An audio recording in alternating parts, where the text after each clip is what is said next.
Hi, I'm Katie Hewlett, and today I want to introduce you to my business, Creative Book Folding. Creative book folding started off as a small hobby, where I found the patterns for a folded book, and then I decided to make it. I gave it away as a gift to a family member, and they absolutely loved it. I decided that I wanted to take it to the next level. I started a webpage and started posting my new books on Facebook. My webpage today has over 9,000 followers, and it has little to no financial risk because I thrift the books for $1 to $5, and then I'm able to sell the books for $30 to $200. Let me show you a few of the books that I've made. As you can see, you can make books for sports, you can make it for holidays, and you can even custom-make whatever you want.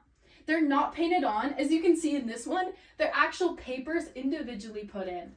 Because of the high price, it takes me more time to put in those papers for those books.